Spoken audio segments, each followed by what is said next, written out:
El año pasado dimos una ponencia sobre los Simpsons y las matemáticas y estuvimos hablando, antes de empezar la charla, que antes de exponer en público, lo primero que hay que preguntarse es qué tipo de público tiene. Y para el año pasado, que íbamos a hablar de los Simpsons y las matemáticas, pues era lógico que la charla era un poco para dos conjuntos de personas, la que le gustaba los Simpsons y a la gente que le gustaba las matemáticas. Si tú estabas en el centro, la charla iba a ser para ti. ¿El problema cuál era? Que si te tocaba que no te gustaban ni los Simpsons ni las matemáticas, entonces teníamos un problema. No pasa nada. Este año hemos abierto un poquito más el rango y si eres cliente de la estación del té, enhorabuena, esta ponencia va para ti. Es más, si eres una de las personas inteligentes de la estación del té, que creo que es la gran mayoría de los que estamos aquí, probablemente le vaya a sacar muchísimo más jugo a la charla. Si además de eso os encantan las matemáticas, este va a ser el mejor día de vuestra vida. Y alguno me preguntará que ese huequecillo de ahí que sobra, ¿qué es? Pues bueno, yo me tenía que meter en algún lado y me he metido en el grupo de personas que les gustan las matemáticas pero que no da para más. Creo que es mi perfil bueno. Entonces, creo que vosotros, que sois muchísimo más inteligentes que yo, de hecho estáis todos en el grupito este rosa, si yo que estoy ahí fuera he hecho esta ponencia, pues creo que vosotros, que sois más inteligentes que yo, la vais a disfrutar muchísimo más. Así que creo que un fuerte aplauso y bienvenido a No es País para Matemáticas.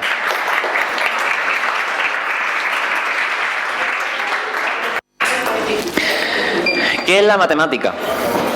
Es una pregunta que lleva reconcomiendo a muchísimos pensadores, filósofos, matemáticos desde el siglo IV aproximadamente antes de Cristo. Concretamente en Grecia. Si nos situamos allí la gente echaba las cosas para un lado o para otro. Eran de un tipo o de otro. Y allí uno de los tipos que había de formas de pensar era la platónica. Platón decía, las matemáticas, los objetos matemáticos son perfectos. Esos están en otro plano, no están en el que nosotros estamos viendo. Están en otro lugar, en la idea del bien, a la par de Dios y de todo lo perfecto. Allí están los objetos matemáticos y todo lo que estamos viendo nosotros viene reflejado y fruto de ese plano.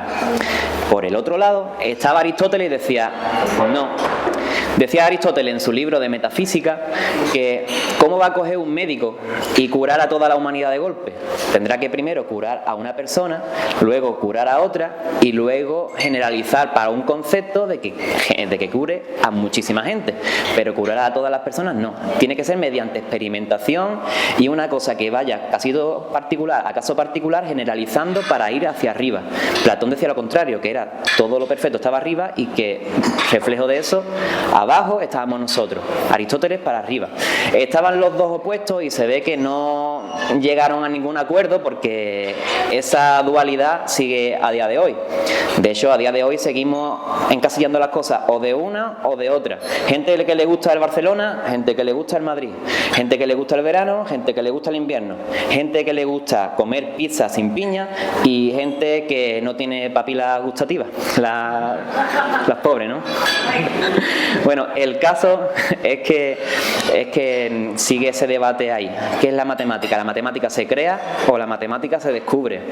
¿La matemática tiene relación con la naturaleza o la matemática es una torre ajena a todo nuestro mundo que no tiene ninguna relación con la sociedad? Pues bueno, se ve que hasta día de hoy, antiguamente en los últimos siglos, la predominancia ha tendido a pensar que la matemática no tiene nada que ver con la naturaleza. De hecho, en el siglo XIX la gente pensaba que las matemáticas era un conjunto de reglas lógicas, de mezcla de símbolos, que se mezclan entre sí de forma lógica para formar teoremas, demostraciones, axiomas, cosas que van a su rollo, están construyendo su mundo y no tienen nada que ver con la naturaleza. A día de hoy la cosa está cambiando. Ahora, a día de hoy, sobre todo en la educación, se tiende más a la matemática más aplicada, que la matemática tiene relación con la naturaleza. Pero, sin embargo, seguimos pensando en que los matemáticos son seres extraños de otro planeta que están ahí, que se duchan de vez en cuando y seguro que cada uno de nosotros podríamos decir aquí cuál de estos dos es matemático. Seguro que la mayoría nos sale el instinto natural de apuntar hacia un lado, ¿verdad? De hecho, los dos son matemáticos. Uno es aplicado y el otro es teórico, pero sin embargo siempre solemos pensar que los matemáticos tienen una pinta más desaliñada. ¿Para qué? Si la gente en los despachos no va a entrar nadie, no importa la pinta que llevemos. Así que solemos pensar que los matemáticos son así. De hecho, los matemáticos teóricos tampoco ven del todo a los aplicados como personas relacionadas con ellos mismos. Los matemáticos teóricos hacen teoremas, demostraciones, matemáticas buenas, y los aplicados cosas de biología relacionadas con matemáticas, cosas de ingeniería relacionadas con matemáticas, y esa gente no tiene nada que ver con los matemáticos teóricos, dicen ellos. Bueno, pues esta es la historia de mi amigo Mati, Mati el matemático. Mati el matemático es aplicado desde chiquitito. Lleva toda la vida pensando que las matemáticas son una herramienta para ayudar en la vida real, para solucionar problemas del mundo cotidiano, para ayudar de al lado. ¿Que te hace falta hacer esto? Pues la matemática te puede hacer que todo te vaya un poco mejor. Mati hacía lo de todos los matemáticos, demostrar teoremas, cambiar axiomas, cambiar cosas ahí en su torre sin que nadie le molestase. Pero Mati quería ayudar a la sociedad. De repente a Mati le suena el teléfono del despacho y le dicen: oye, que te estamos llamando de la universidad, que aquí hay biólogos, hay químicos, incluso filólogos de todo tipo, que necesitan un poco de matemática para solucionar sus problemas, porque creen que no pueden llegar a solucionar sus cosas con sus herramientas. ¿Quieres ayudar en otras disciplinas?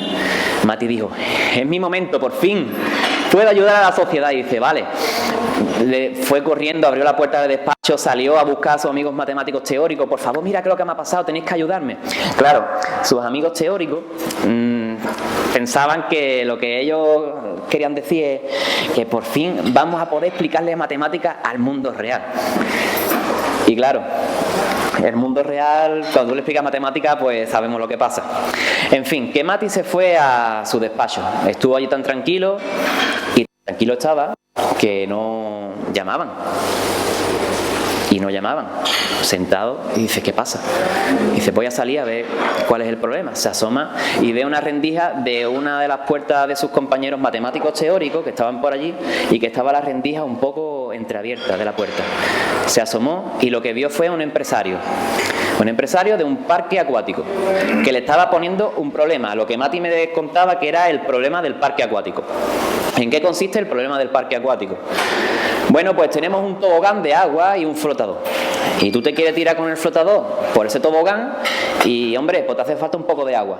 El problema que tenía el del parque acuático es qué cantidad de agua tengo que echar para gastar lo menos posible y que, claro, el flotador no se quede encasquillado, sino que el flotador siga para adelante, pero tampoco me voy a pasar de agua porque eso va a coger velocidad y va a salir el flotador disparado. Dice Mati: claro, es un problema muy sencillo. La respuesta es: hay que usar tantos litros de agua por segundo. Ya está. Pero lo que se encontró Mati era totalmente distinto. Se encontró que le estaba diciendo el teórico: lo que usted intenta hacer es un problema bastante sencillo. Plantear una trayectoria en la que tiene usted una velocidad centrífuga, en la que, dependiendo del peralte que le dé usted a su tobogán, intentará frenar esa velocidad de escape y, claro, influyen los pesos. A lo que el peso de los hombres, pues usted lo tendrá que saber de que ellos se lo digan, y el del flotador, que usted lo puede deducir mediante una integral doble de un toroide doble multiplicando por el peso del aire, que además le tenemos que incluir la velocidad del agua, que si hay más agua, pues el rozamiento disminuye y la velocidad aumenta, a lo que es una ecuación de diferenciales parciales en las que está influyendo la integral, el sumatorio de... ¿Sabéis lo que pasó? Pues que ese hombre salió de allí, cerró la puerta de un portazo, con pánico y un poco de estrés postraumático. Lo que le tuvo que pagar el psicólogo 2 días después, ya lo imagináis. Y además, ¿sabéis lo que pasó?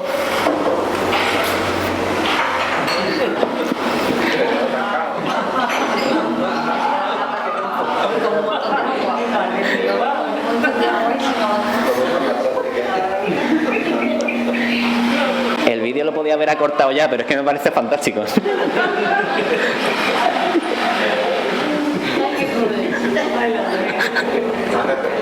Bueno. la importancia de las matemáticas en problemas de este tipo, pues hombre, yo creo que son evidentes. Son necesarias las matemáticas para resolver problemas de este tipo. Pero claro, aunque haya una necesidad de matemáticas, la gente no entiende matemáticas y eso es algo que hay que asumir. Matemáticas de este tipo como las que ha contado el matemático teórico es difícil. Y claro, cuando algo no se entiende, por norma general causa rechazo. Y a los que más rechazo le produce son a los que le iban a hacer un poco la vida imposible a Mati. A los que te suelen decir por la calle, es que a mí la matemática, ¿para qué me vale? Es que el teorema de Pitágoras no lo he usado en mi vida. Ya, pero si nosotros vamos por la calle y decimos, es que yo lo que aprendí de la Primera Guerra Mundial en historia en el instituto, eso no lo he usado yo en mi vida. O es que yo ¿para qué quiero leer a Lorca y a Cervantes? Yo creo que en cualquier círculo que digamos de conversación, que digamos esas cosas, pues nos ponen de catetito para arriba, ¿no? ¿Por qué lo de matemáticas está asumido por la sociedad? ¿Por qué decimos que a mí las matemáticas se me dan mal y tan tranquilo? Bueno, pues esto lo empezó a hablar Douglas Hofstadter, que lo escribía como number numbness, que significa algo como torpeza numérica. También el divulgador John Allen Paulos, en su libro El hombre anumérico, lo describe como anumerismo o analfabetismo numérico. Dice de la incapacidad de manejar cómodamente los conceptos básicos de las matemáticas, como por ejemplo los conceptos fundamentales de número y azar. Y personas anuméricas hay a patadas en este mundo. Y las personas anuméricas son los que le van a hacer un poco la vida imposible a Mati y a pues todos los matemáticos. Mati seguía en su despacho y claro, no llamaba a nadie y necesitaba de que llamase a alguien, porque claro, si te dedicas a resolver problemas de otras disciplinas y ninguna disciplina te llama, no resuelves ningún problema. Y si no resuelves ningún problema, no cobras. Entonces, ¿qué es lo que pasa? Que Mati tiene que hacer amigos por fuerza en la universidad. Tiene que familiarizarse con alguien por fuerza. Y estando en España, si tienes que hacer amigos, ¿a dónde vas tú para hacer amigos en España? Al bar. Fue al bar, en este caso a la cafetería. Y allí pues empezó a hablar, pues se empezó a relacionar con gente como, yo qué sé, los que estaban por allí, hablando de cosas normales como de política, de economía, de historia, de biología, de cosas que te encontraban en el día a día. Y claro, ahí empezó su objetivo, por lo menos, el de Mati era parecer una persona normal. Eso por lo menos. Y claro, en conversaciones, pues por ejemplo, el químico le empezó a decir, pues yo en mi examen, yo les dejo a los chavales que cojan una hoja y que en esa hoja, en una cara, pongan las fórmulas que necesitan para hacer el examen. Total, son un montón y siempre nunca te caben todas las fórmulas ahí en ese folio. Al final se dejan fórmulas fuera, te las tienes que aprender de memoria y por lo menos algunas se aprenden. En una cara, pues las que quepan. Y le decía a Mati, ten cuidado. ¿Por qué? Porque si tú coges una tira de papel y unes los puntos azules y los puntos rojos, con el azul y el rojo con el rojo, forma una especie de cilindro. Eso lo podéis hacer vosotros con cualquier folio que tenéis ahí, lo partís y con la propia agüita de la cerveza lo montáis. Y os sale algo así. ¿Ves que es una trivialidad? ¿Qué pasa? Que complicándolo un poco más, giras el rojo y el azul y le das la vuelta, dándole la vuelta al folio. Y ahora unes el rojo con el azul y el azul con el rojo. Es decir, le das una vueltecita y lo unes. Ya no te sale este cilindro, te sale algo más complicado. ¿Qué te sale? La cinta de Moebius. Es un objeto matemático más complicado. ¿Qué característica tiene este objeto? Pues que aunque no lo creáis, tiene una única cara. ¿Esto qué quiere decir? Que te pones en cualquier punto de la cinta y te pones a recorrerla y cuando la recorres completamente acabas otra vez en el mismo punto, pasando por toda la tira, por una única cara. Qué guay, ¿no? Y dice el químico, dice, bueno, ¿y qué quieres? ¿Qué me está contando? Dice, pues ten cuidado porque lo mismo si pones una chuleta por una cara, los chavales te pueden aprovechar las dos caras del folio haciéndote la chuleta doble con la cinta de Moebius. Y ahí reciclas un poquito y ya tienes las dos caritas. Pero es una cara, o sea que legales no te pueden echar del examen. En fin, se quedó en un chascarrillo del bar, la gente se rió, se lo pasaron bien, pero eran como, es el bicho raro, pero bueno, el chaval se esfuerza para hacer amigo con nosotros y lo aceptamos. Así era el día a día de Mati. Sin embargo, había sus enemigos todavía no lo terminaban de ver. Digo sus enemigos extremándolo un montón.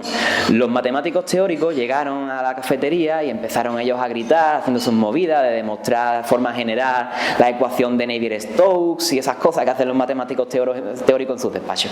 Pero gritando y como que están ajenos a la sociedad, que no tienen nada que ver con los demás, y la gente mirando en la cafetería, claro, vieron a Mati para él, enflechado. Lo cogieron, Mati, no sé qué estás haciendo aquí, tío, tienes que irte a la última planta con nosotros, ¿qué estás haciendo juntándote con esta gente? Tú te vienes con los matemáticos, que somos nosotros, a demostrar teoremas, a hacer las cosas que hacen los matemáticos de verdad, no las pamplinas que estás haciendo tú con esta gente, quítate de en medio. Total, Mati estaba intentando hacer amigos, sin conseguirlo demasiado. Estaba allí con los matemáticos teóricos que tampoco lo aceptaban muy bien. Y él seguía con su relación en la cafetería porque estaba empeñado en que hacer amigos en la cafetería era bueno, porque así lo iban a ver normal y en algún momento le preguntarían algo. Le preguntaron algo. Le dijeron, oye, estoy intentando hacer en el almacén, guardar un montón de cajas de productos, pero claro, tengo un montón de productos diferentes. Estoy poniéndolo A1, A2, A3. Cuando se me agota pongo B1, B2. Al que es de otro tipo, C. Claro, es que tengo 644 y hay 27 letras como los almacenos. Yo no sé. Ayúdame, Mati. Y le dijo, pues igual hay una rama de las matemáticas que te ayudan un poco. Los códigos y la criptografía. Los códigos de la criptografía es una rama de las matemáticas que se encargan de cosas tan dispares como de que tú puedas mandar un WhatsApp y que no lo pueda leer nadie, o que te metas en tu banco online con cierta seguridad de que nadie te va a robar la cuenta, hasta hacer que la vida de un montón de espías en las guerras pues se salvasen gracias al cifrado de la mensajería. Todas estas cosas las abarcan los códigos y la criptografía. Y en concreto, ¿qué herramientas de los códigos de criptografía nos hacen falta? Los códigos de barra. Una cosa tan trivial como un código de barra que nos lo encontramos todos los días. Y le dijo Mati, mira, esto es un código de barra normal. Esto en concreto es un EAN 13. Hay muchísimos tipos de código de barra dependiendo del país que te encuentres. Este es el normal. ¿Qué características tiene esto? Pues tiene ahí 3 palitos que son más largos. Estas barras son las barras de control. Esto sirve para los lectores de códigos de barra decirles dónde tiene que leer. Tienes que leer entre este y el del final. Además tienes un número, que es este. Y este número, ¿qué significa cada número? Es muy importante. Lo veremos después. Los primeros 2 o 3 dígitos, en este caso 2, son del país de referencia. Creo que el 84 es el de España, creo. Los siguientes 5 son de la empresa de la que procede. Los siguientes 5 son del producto de lo que está hablando. Y el último dígito es un dígito de control. ¿Qué significa dígito de control? Pues que el dígito de control se puede deducir de los demás haciendo cuentas matemáticas. Es una cosa muy sencilla. Mira, cogemos los números impares, los que están en posiciones impares. El 8, el 7, el 5, el 3, los que están en la posición 1, en la 3, en la 5. Y los números pares y los sumamos. 23 y 27. Los números pares los multiplicamos por 3. Y lo sumamos, ya está, esta cuentecita. Ahora, no tenéis que liarse, primero la multiplicación y luego la suma, ¿vale? El orden de prioridades, eso del colegio, bien, ¿no? Vale, te da 104. De 104 a la siguiente decena, hasta 110, de 104 a 110, ¿cuánto hay? 6. Así se deduce el último dígito de los códigos de barra. Este dígito de control aparece en otros sitios, por ejemplo, en el DNI. La letra del DNI no os la ponen ahí de gratis, sino que la letra la podéis deducir de los propios números de vuestro DNI. Lo podéis sacar, está en la página de España, vamos, de donde te pone la oficial. ¿Vale? ¿Cómo funciona un código de barra? Bueno, nosotros en español tenemos un alfabeto con unas cuantas letras de las que en función de cómo la ordenemos podemos nombrar palabras de una forma o de otra. Tenemos 27 letras, para hacer muchísimas palabras que tiene nuestra lengua española. En el caso de los códigos de barra, tenemos 2 letras, rayas negras y rayas blancas, para hacer 10 palabras. La barra y el espacio para hacer los 10 dígitos de nuestro sistema decimal. ¿Cómo se construye ese código de barra? Bien, no os asustéis por esto porque es súper fácil. Imaginaos que queremos hacer una palabra, pera. Podemos escribir pera escribiéndolo al derecho, pero también podemos escribir pera escribiéndolo al revés.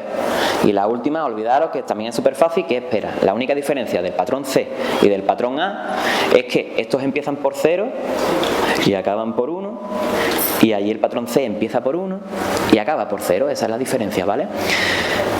Vale, y el 0 podemos escribirlo de 3 formas distintas. El 1 podemos escribir de 3 formas distintas, y así sucesivamente. Pero, Samuel, ¿con qué forma lo escribimos?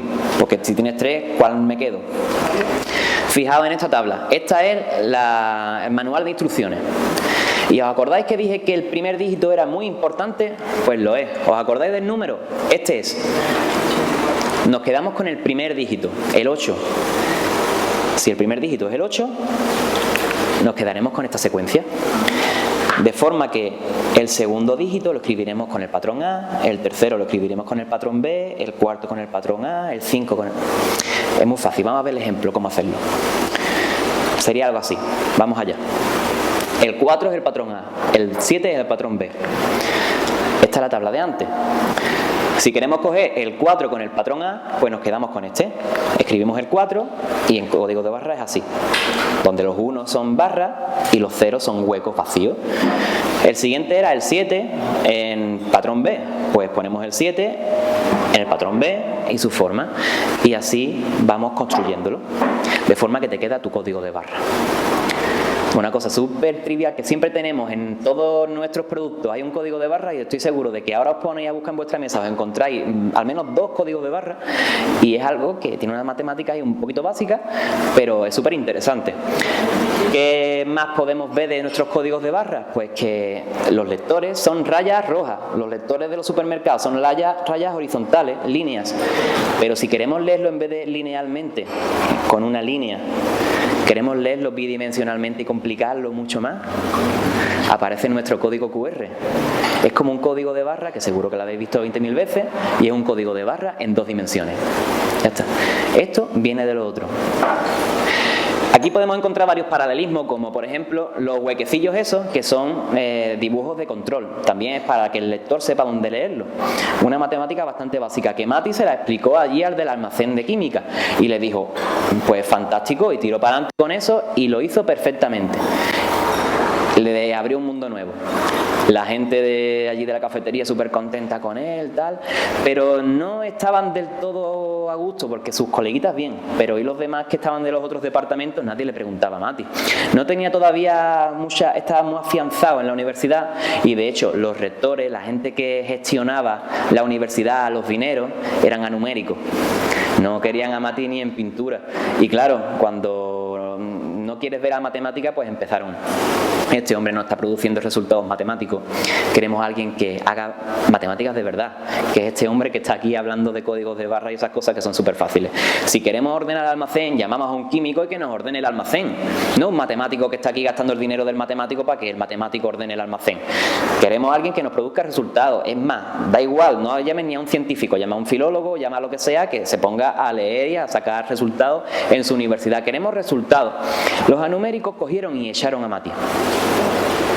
No tenía resultado, y es más, claro, Mati frustrado, que estaba intentando darlo lo mejor de sí y no lo conseguía. No era capaz de hacerlo. Se fue, ¿a dónde? Pues a buscar trabajo, porque claro, las facturas hay que pagarlas. Y Mati tenía que conseguir dinero de alguna forma. Se fue a la hostelería, frustrado. Los otros matemáticos teóricos diciendo, claro, si es que no hace matemática de verdad, está haciendo tontería, mira que se lo dijimos, a matemática de verdad, no la ha hecho. Pues es un matemático cutre, un matemático aplicado. Si hiciera matemática buena estaría aquí, pero no. Entonces Mati se fue a la cafetería, a hostelería, y allí empezó a encontrarse que la gente iba corriendo y no pensaba. Y decía, ¿pero por qué corren esta gente? Se encontró el camarero, que eso lo habéis visto 20.000 millones de veces. Ese camarero que va con la comanda, os toma nota, con el papelito, ¿vale? Apunta, bueno, ¿qué queréis? Tal, no sé qué. Allí también quieren que le pidas nota, pero me voy a la cocina. Dejo el papelito allí, me vuelvo, tomo la nota, me vuelvo, dejo la nota, y no podía haber tomado la nota haber tomado la segunda nota y haber dejado las 2 notas allí más rápido. Ese tipo de cosas se encontraba Mati. Y se encontraba con el dilema siguiente que Mati me comentó, que se llamaba el problema del camarero eficiente. ¿Cuál es el problema del camarero eficiente? El panorama que tenía el camarero era el siguiente. Tenía que atender a 4 mesas, que era una cafetería bastante modesta. En una mesa tenía que recoger y limpiar, ¿vale? En la siguiente tenía una comanda, apuntar lo que querían el pedido. En la siguiente, servir esa mesa, llevarle el cafelito que querían en la mesa C. En la última, también otra comanda. Mati empezó a observar más cosas.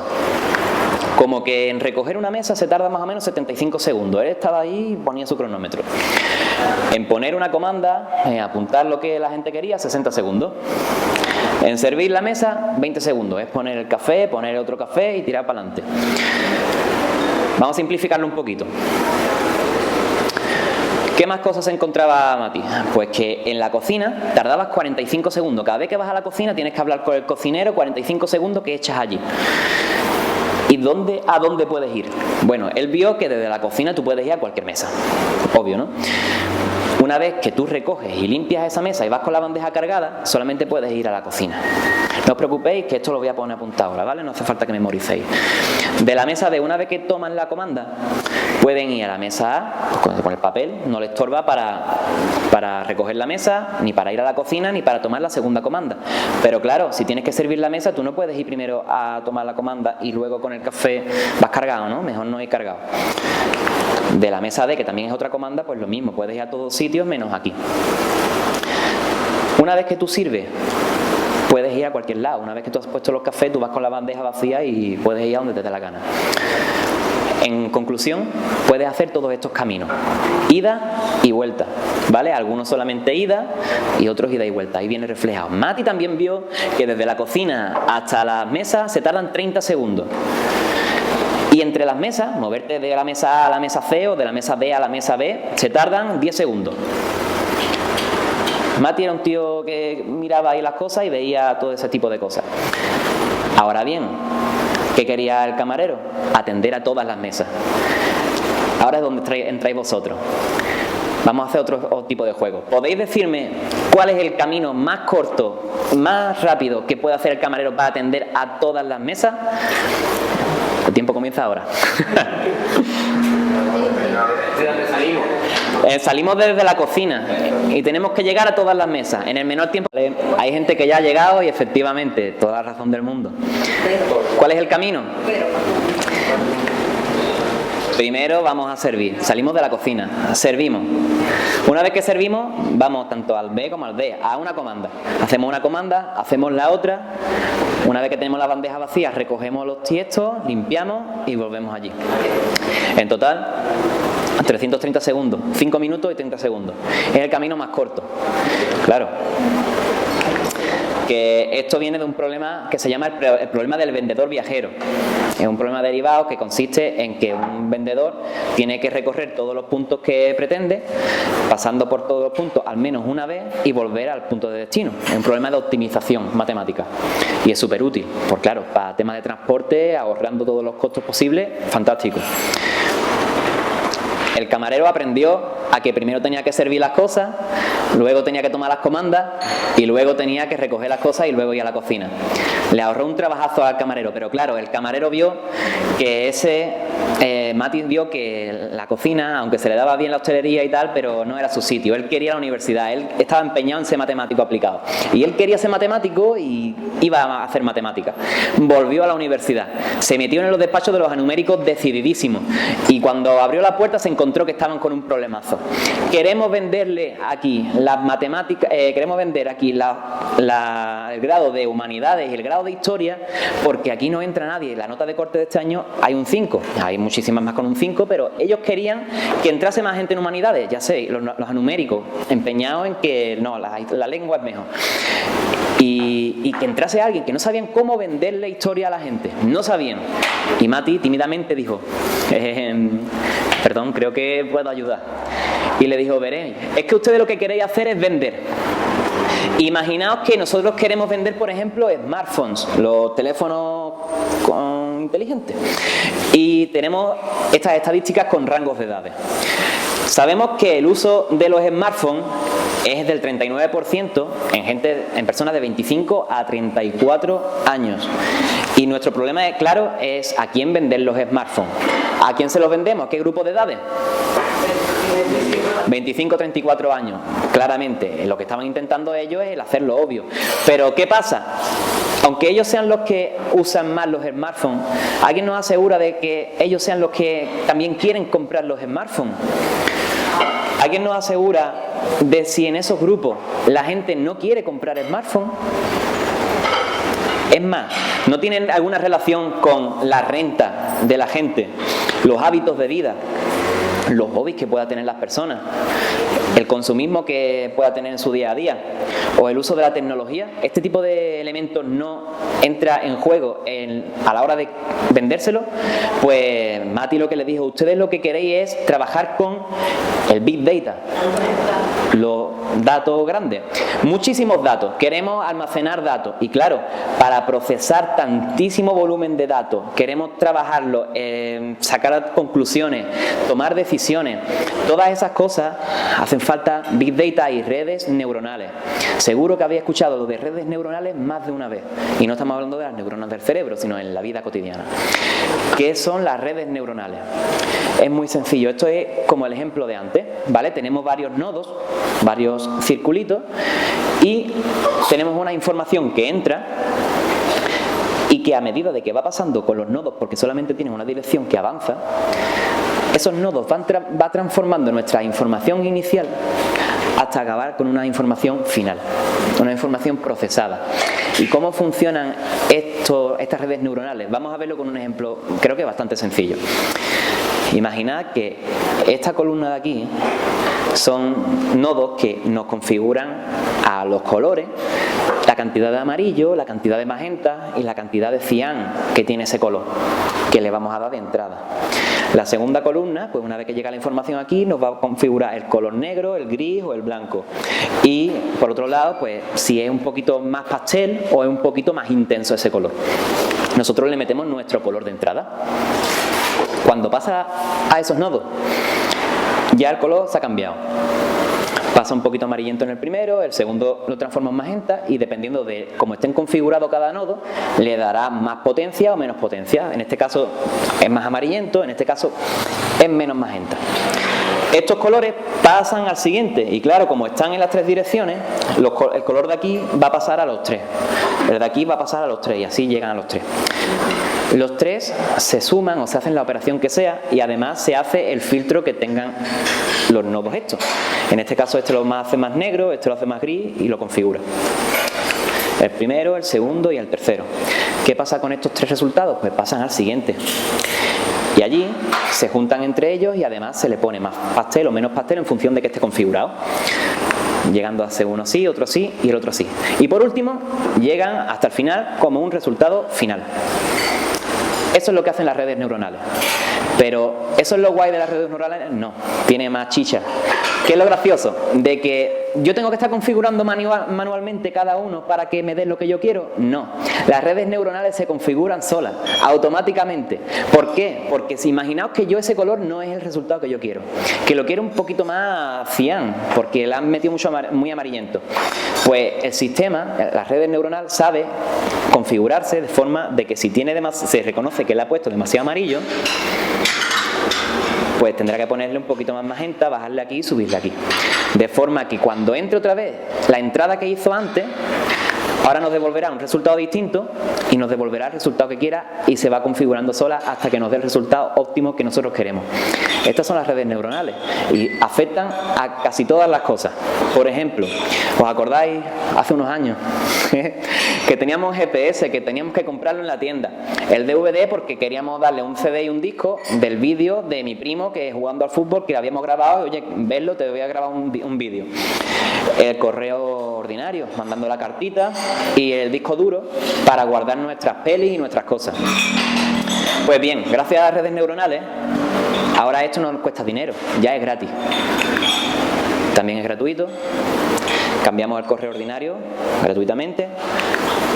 y ahora almacenamos las cosas en la nube, en Drive, gratuitamente también. ¿Por qué es gratuito? Pues esto es gracias a Google, por ejemplo. ¿Por qué? Porque con redes neuronales ellos se han encargado de que con los datos y la información que nosotros damos, ellos ofrecen estos servicios. El precio no es dinero, el precio es información. Y antes de que penséis de conspiraciones y cosas y demás, no se trata tanto como de decir es que estamos perdiendo privacidad y lo que quieren es vendernos cosas. Recordad que lo que queremos es vender. La publicidad va más a tu anillo, o sea, a tu dedo. Tú lo que quieres ahora es una información, hacer algo, comprar algo y ahora tú tienes una publicidad mejor, a tu medida. Eso es lo que hace Google, pero además de eso, oye, pues yo creo que en situaciones de riesgo antes teníamos que llamar al 102, al 11811, esas cosas ya en la tele no salen. ¿Por qué? Porque ahora ponemos en Google lo que sea y Google nos saca del apuro. Nos manda de casa al trabajo sin tener que escribir la dirección. Nos hace un servicio muchísimo más personalizado y bastante más óptimo. Yo creo que al final te acaba hasta compensando, depende de cómo se mire. Pero la cosa es que nosotros queremos venderlo y Mati se lo dijo a esta gente, les convenció. Vendió humanidades llenas, historias llenas. Y Mati es matemático y ellos son anuméricos. Lo consiguió. Ellos se los ganó. Y al final, ¿qué pasó? Pues que Mati al final tuvo buenas relaciones con sus compañeros, los matemáticos teóricos.